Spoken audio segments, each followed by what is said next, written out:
Bonjour, moi je suis la chef Elena Lorevo. Donc aujourd'hui mon assiette, je vous présente mon assiette, c'est la pieuvre grillée laquée à l'érable. Pour moi c'est un grand honneur d'être aussi l'ambassadrice de l'érable. Et travailler ces produits-là tous les jours dans ma cuisine, c'est un grand honneur. J'espère que vous avez tous la chance de goûter ces beaux produits de l'érable. Au plaisir. Aujourd'hui, pour commencer, on va faire la pieuvre laquée à l'érable. Comme vous avez vu, l'érable, c'est le produit plus typique du Québec. Alors, c'est à nous à le mettre à l'évidence. Pour moi, comme portugaise, évidemment, je ne pourrais pas faire autre chose que la pieuvre. Et j'ai ici la belle pieuvre qu'on va mettre à cuire. Pour cuire la pieuvre, j'ai ici déjà mon eau d'érable, qui est juste ici pour vous montrer. Ça, c'est l'eau d'érable avec du vin blanc. Et c'est avec ça que je vais bouillir ma pieuvre. La pocher, en effet. Donc, pour pocher la pieuvre, ça prend des bons ingrédients. J'ai l'oignon. Je garde la peau de mon oignon pour donner un peu plus de goût à la pieuvre et aussi la couleur. J'ai les thym. J'ai du persil. J'aime beaucoup l'acidité du citron. J'ajoute un peu de citron et l'ail. La même chose que je fais avec les oignons, je fais avec l'ail. Je garde la peau et les feuilles de laurier. Donc, on met tout ça dans notre chaudron. J'ajouterai un petit peu de sel. Ça goûte la mer aussi. J'ajouterai un petit peu de sel. Et donc, mon courbouillon ici avec le vin blanc, l'eau d'érable et toutes les mirepoix que j'ai mis dedans, ça va donner un excellent goût à la pieuvre. Vous allez voir comment je fais ça. Comme vous avez vu, j'ai nettoyé la pieuvre. J'ai enlevé l'œil, la tête et l'œil de la pieuvre. La pieuvre, elle est magnifique. Qu'est-ce qu'on va faire ici? On va la tremper dans l'eau. Et c'est là la technique de cuire la pieuvre, qu'elle ne soit pas caoutchouteuse.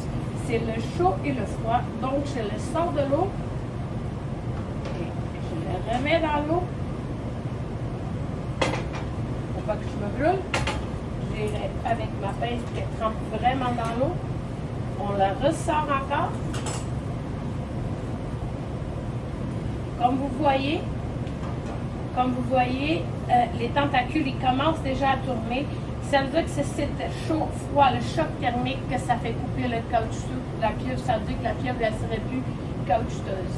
C'est ça que ça fait, qu'elle va être tendre, elle va être savoureuse, elle va être belle. Et à la troisième fois, on la laisse cuire et on ferme notre chaudron et on la laisse cuire pendant 1h15, 1h30, dépendamment de la grosseur de la pieuvre.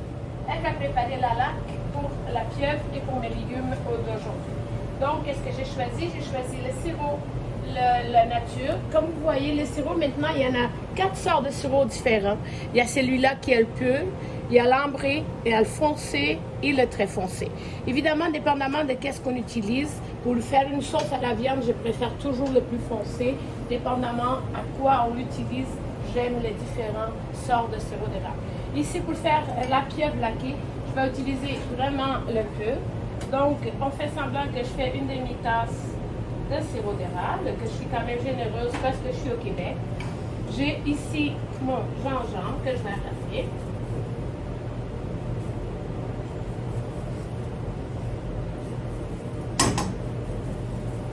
Que ça donne un très très très bon goût parce qu'avec le sucre de l'érable, avec le petit amertume qu'on va chercher, ça c'est l'équilibre parfait pour notre plat. C'est ça qu'on cherche en effet dans les saveurs de notre plat. Vous voyez, on fait semblant qu'on a ici environ une cuillère à thé de gingembre râpé. Ici, on a notre paprika fumé. Que, évidemment, ça c'est là que je vais chercher un petit peu mes goûts portugais dans la paprika fumée et mon huile d'olive. L'huile d'olive est là ici. Donc on va bien mélanger ça. On va la laisser réduire et c'est avec ça qu'on va laquer nos légumes et la pieuvre et qu'elle va avoir cette goût traditionnel portugais québécois.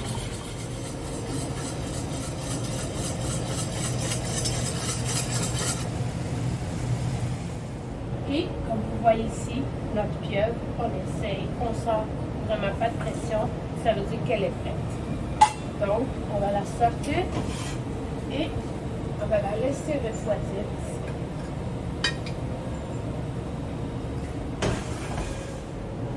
Ici, j'ai fini de préparer ma purée de pommes de terre pour accompagner mes plats. Et évidemment, mes légumes laqués avec le même lac que je vais faire pour la pieuvre. Vous avez vu, c'est l'automne, c'est les choux Bruxelles, encore des asperges, ça pourrait être des carottes, ça peut être plein de légumes racines. Parce que c'est la saison, on peut choisir qu'est-ce qu'on aime. J'ai les oignons, j'ai plein de choses. On va enlever le surplus de peau ici et on va bien badigeonner ça avec notre robe de l'érable. Vous allez enlever ça avec votre main. Voilà, en haute température ici.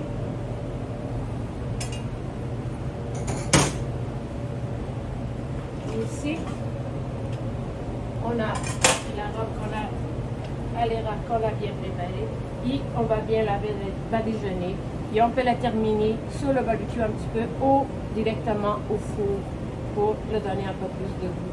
Mais elle est déjà très très bonne comme ça.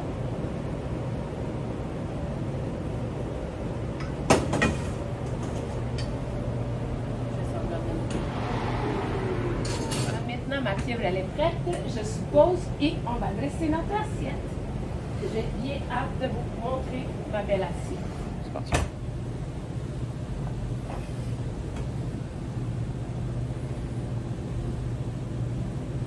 Ici, on a la purée de pommes de terre. On va avoir mes légumes.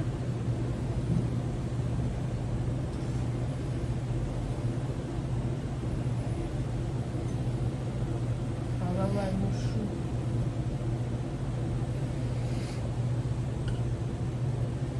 Ils sont bien laqués. Ramasser.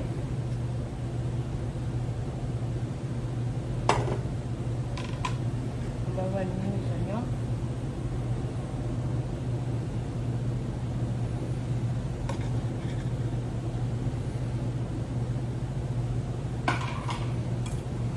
Et on va aller avec la filet mignon de la mer. C'est donc la pieuvre vraiment très bien laquée à l'érable.